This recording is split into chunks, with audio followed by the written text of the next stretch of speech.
It's another fantastic Wednesday. And you know what happens on Wednesday? It's the speaker spotlight. So today I have with me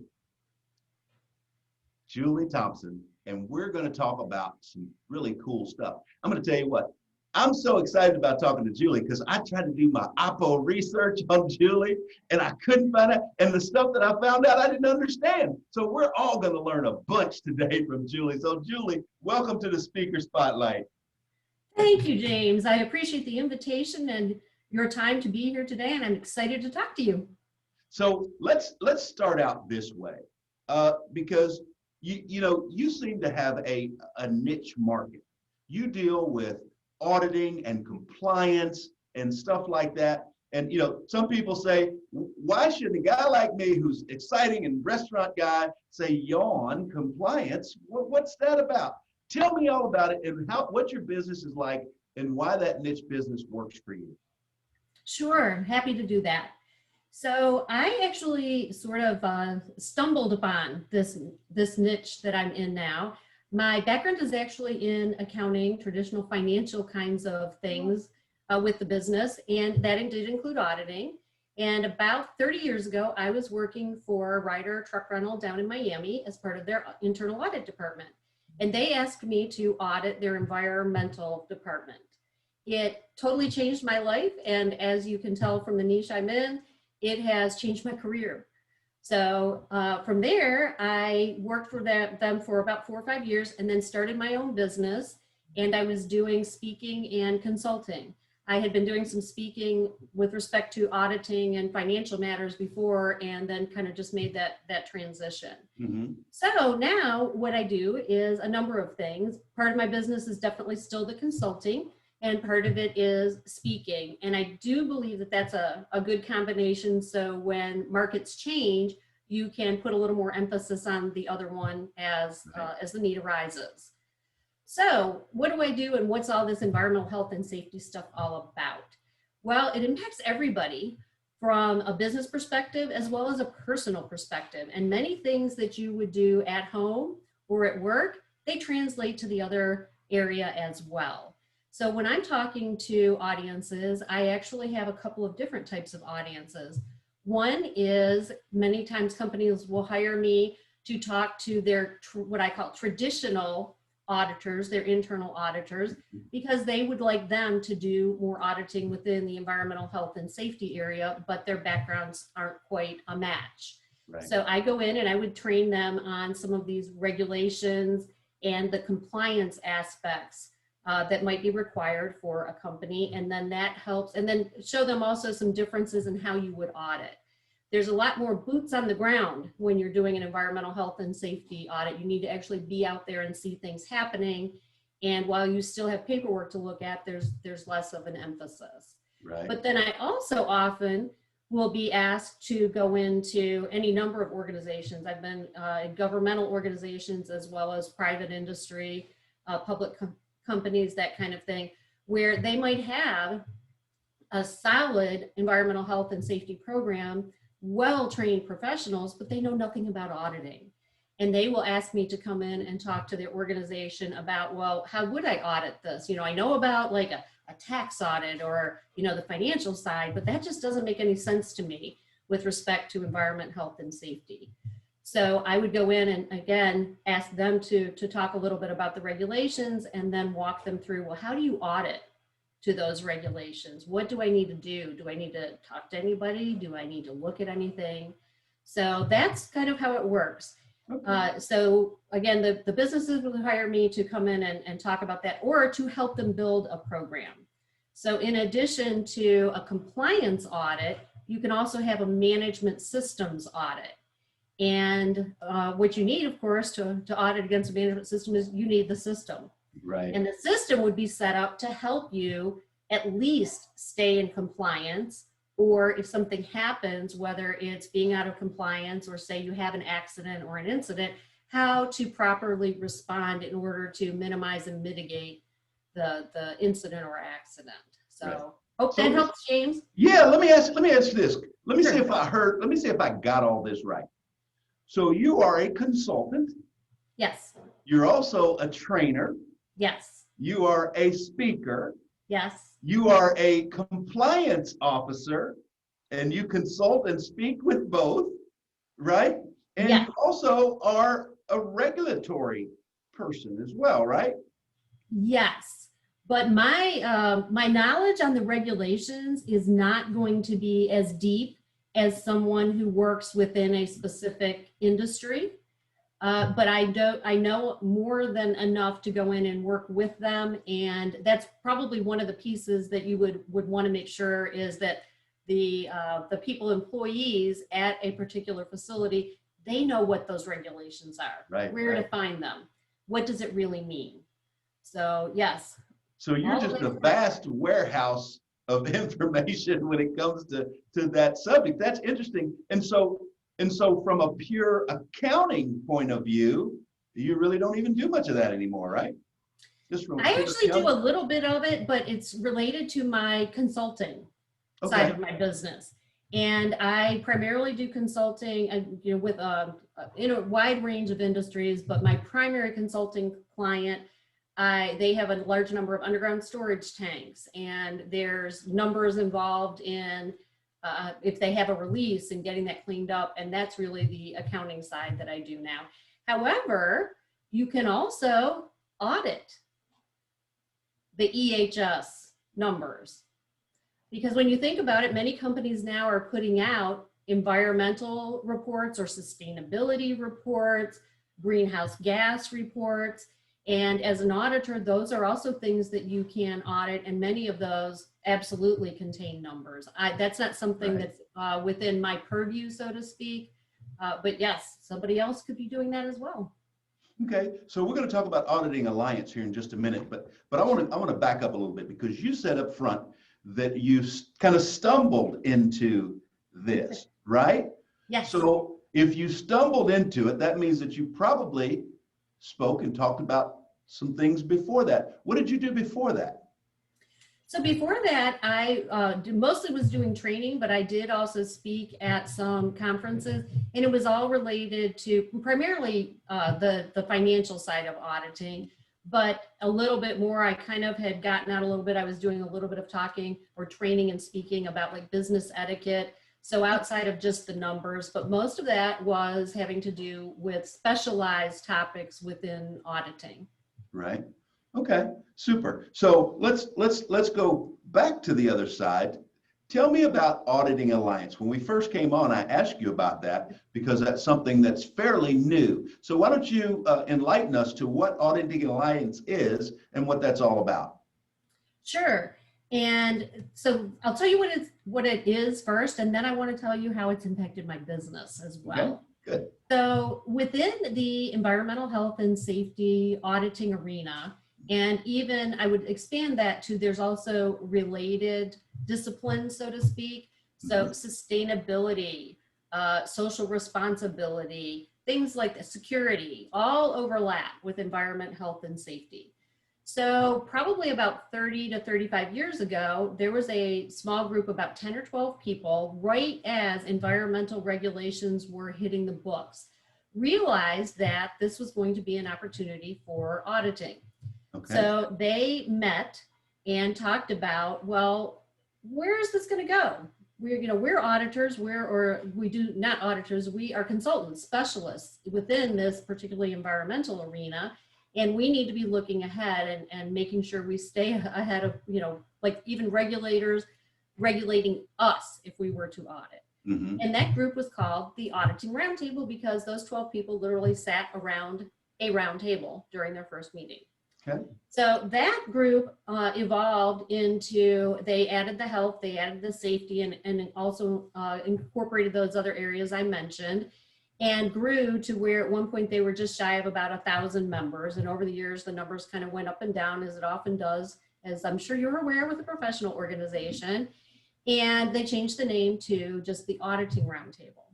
Okay. So that organization then probably about 8 years ago formed a joint venture with the Institute of Internal Auditors so that they could develop a certification program specifically for environmental auditors and safety auditors.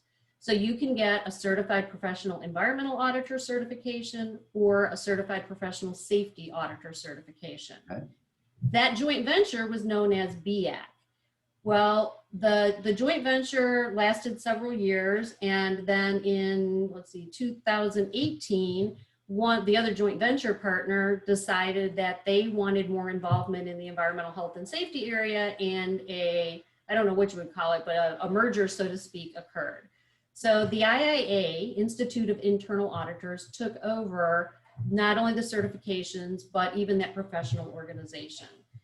And they, my opinion and that of many of what I would call, I hate to use this word about myself, but old timers, we decided after a couple of years, just in talking casually on the phone, that the IIA was just not quite the same. You know, they're still more of a financially oriented organization. So I decided, actually the day after the merger, I saw the handwriting on the wall and I said, I need to start planning right now. So I was kind of slow and some things intervened in life. And long and the short of it is, last June, I launched the Auditing Alliance. So it is sort of a reincarnation of this former professional organization. Right. And since it's the round table, you get to play Queen Arthur. Like yes, exactly. In the Knights of the Round Table, you're That's in charge. Exactly right. Yes, and we do some of the things. I even modeled a little bit after, like the FSA. I tried also to obviously keep the great things from the former organization. Mm-hmm. And right now, obviously, I launched right during a time of people being at home. Right. So everything that we're doing right now is virtual, but we have, and by the way, I should go back. There's those two professional designations out of the one organization, but there's other organizations that offer, particularly say in the industrial hygiene or safety areas, there's other organizations that also have certifications. Mm-hmm. All of that meaning then people need continuing education opportunities. Right. So that's been a really big emphasis of the organization, is to make sure that that is being, provided to the members. Right. So at least twice a month, we do a couple of hour-long presentations so they can get that. And then there's additional activities that go on as well. Right. Just in listening to you, as I listen to you talk about this, it occurs to me that you're in an arena where most of us, average, ordinary people, we don't even think about those things until something goes wrong. Right? We don't even think about them until something goes wrong. They're not at the edge of consciousness. They're not, people don't sit around lunch and talk about them. And so, in terms of safety, in terms of compliance with government regulations and those sorts of things, the things that you guys do and talk about are really critical. Having said that, I want to segue into something that's a little bit different. There are so many, and it depends on who you talk to, but everyone is aware of the environment and a lot of the things that are going on environmentally today. From years ago when we started to recycle to now talking about the ozone layer and all those sorts of things, and even down to whether or not we should have a pipeline, all of those things. So with all of that happening, and all of that front of mind and on the news, how has that affected your business? It would seem that might escalate your business quite a bit. It definitely has, both from a speaking perspective and even from the Auditing Alliance perspective. It has increased.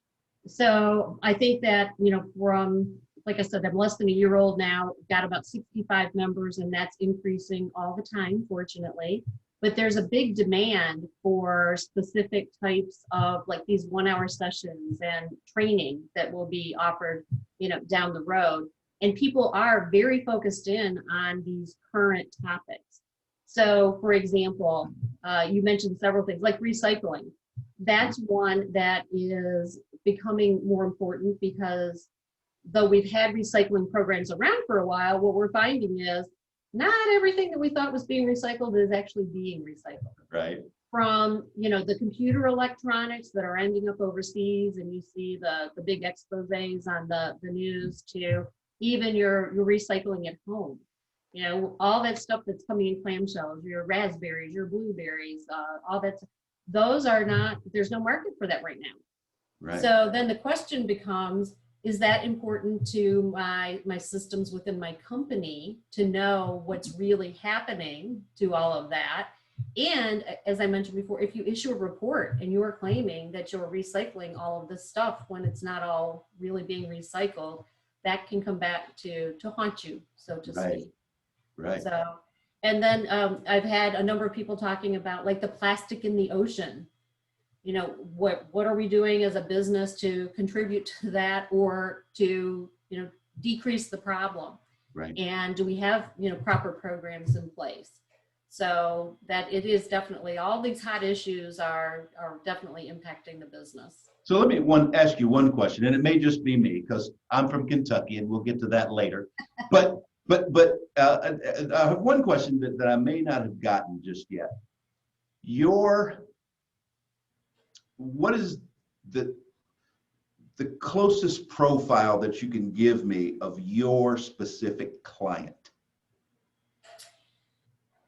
I don't have one specific client, which is probably why you're struggling with that. So on the consulting side, it tends to be rather large companies, usually Fortune 100 and in that kind of a group. Okay. For those, like I do some very specialized work for a transportation company with respect to those underground storage tanks, but I also do work in the oil and gas industry and help them with things that would be completely different. And while they have in common that they're, you know, Fortune 100 companies, that's about where the similarity ends for that. With respect to the speaking side of it, you know, I have a multitude of types of organizations. I will have, again, like governmental agencies, particularly smaller ones, say at the state level, that need more information about these kinds of topics. So they will bring me in to speak at a conference. It could be an industry level conference. So in the transportation industry or the oil and gas industry. So I don't really have one kind of client. And then when you look at the Auditing Alliance, it is there's two clients. It's either an individual or it's a group. Gotcha. And so that's kind of the world of my clients. So no wonder you didn't know James. Well, because you know, my first thought would have been government, either local or, you know, state or federal governments, because when you think of compliance and those sorts of things, but you don't really think of, you know, the larger piece of the industry that, you know, that handles all those things. Let's switch gears just a little bit. Sure. Tell me now, other than construction, what does Julie do for fun? Now, I'm just making fun of Julie because she has a major project going on at her house that's been going on for a week or two. And so why don't you give them briefly a little bit about what that project is, but more importantly, tell us what you would do for fun if you didn't have that ongoing project going on. Sure. No, happy to do that. I had a water leak in my home in 2016. The short version is, took a long time to settle with the insurance company, and so now the entire house has to be renovated. There has been plumbing, electrical, all the floors, every wall and ceiling is being touched. So it's more than a few weeks, but I will have practically a brand new home, even though it was built in 1979 before I know it. So, and then with respect to once the construction is done or to a point where it is less onerous in my life, I really enjoy rollerblading and going outside and, you know, walking, things that they're outdoors. I have a pool, but I have to admit I don't use that very often. I don't know whether it's the heat these days or laziness. But I also enjoy photography. I like reading, but these days I find that I'm mostly reading books related to business that rather than I really enjoy reading some good fiction. Right. Mysteries, things like that, but I haven't had time to do that lately. I also like to cook, and I'm really looking forward to a new kitchen. Really? Awesome. I'll tell you what, I love to look at great photography. I'm not a great photographer. So what would be your type of subjects for your photography? I tend to gravitate towards nature and children for some reason. Mhm.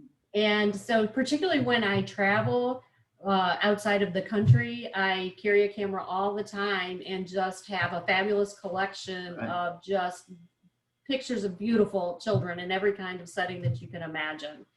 And then nature, it's anything that catches my eye. I mean, some of my favorite photos have actually been catching bees where they're actually in flight rather Really? than being on, yes. Or I also have one picture where I caught a fly that just hovered in front of me long enough to snap a photo of a fly in the middle of the air. So I like to get things that are a little bit unusual. Awesome. See, I love and appreciate that. I just can't do it myself. I'm one of those guys. So it seems that you've built up a very valuable expertise, and it seems you're doing really, really well at it. But let's look in the it's not really a crystal ball, but let's just play a game here real quick. If you weren't leading the Auditing Alliance and you weren't the queen of all things regulation, what would it be? What would you be doing? I actually would be doing this part-time and volunteer work the rest of the time. That Really? would be the only difference. Yeah, I absolutely love. I'm sure you can hear the energy and enthusiasm in my voice as I talk about Yeah. it. Part of that is in both of those endeavors, I want to be sure I can make a difference. And with the particularly the Auditing Alliance, but environment, health, and safety, I know I'm making a difference. I know the organization is making a difference, and really I'm working hard on those changes in the workplace and at home. And then I've spent not enough time volunteering, but when I do volunteer, pre-COVID, it's just something that it makes me feel good, but it makes me feel good because of what I see happening with other people. Right. Not the fact that I had anything to do with it, but just simply seeing their lives changing. And so I want more of that. That's what I want. So That's awesome. That's a beautiful thing. I'll let you in on a secret. I talked with Keith Harmeyer, who's two times immediate past president before. I talked with Keith Harmeyer. The one thing that I wanted to do for myself this year, this is pre-COVID, with FSA, was I wanted to get together a group and for us to do a group community service project. oh, Right? To go great out, idea. yeah, to go out and to just do something in the Fort Lauderdale community. I mean, you know, Yes. because we're centered in Fort Lauderdale, but all, you know, if it were 8 or 9 of us, or 7 or 6 or 5 of us, right? Then we would have an opportunity to get together and do something together, not for each other, but together do something for everyone else. It's one of the things that fell through the cracks. So I'm going to try to impose on Rachel, our next year's president, to see if she'll let me try to reach out and do something like that next year. But I'm with you on that. I mean, there's nothing better. No, I think that's a great idea, and I would love to participate. And you just gave me an idea for my organization, which is I'm going to do that. And my members are spread all over the United States, which is a little different. We can't get together easily until after COVID, but I'm going to do a virtual community service day. Yeah, Where it's a people good day. sign up and say, and we'll just pick and say it has to be related to the environment, health, or safety. And you just let us know what you're going to do and send the photos and pics, and I'll probably pick 2 or 3 days so people can have a choice. But yes, I think that's a great concept for a membership organization. Right. That's I look awesome. forward to that, James. We'll see. It depends on if she lets me or not. We'll figure that out as If we go. not, you call me and we'll just put together a chain and do it outside of FSA. Sounds Just like happen to be FSA members. sounds like a winner. Sounds like a winner. So a couple more questions. The first one is this. Do you know who Rebecca Ruth is? Yes. Okay. See, I mentioned early on that I was Kentuckian, and we'd get back to that. Yes. So my friend here is also a Kentuckian.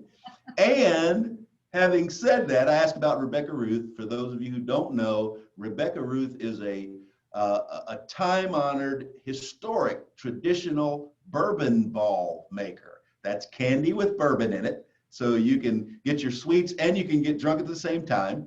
right? So there's Rebecca Ruth, and there's all the stuff that's around Lexington. So the question is not about bourbon balls. The question is, we were talking the other day, and you said that you have the opportunity to be on a board, okay, at the University of Kentucky, which is your alma mater.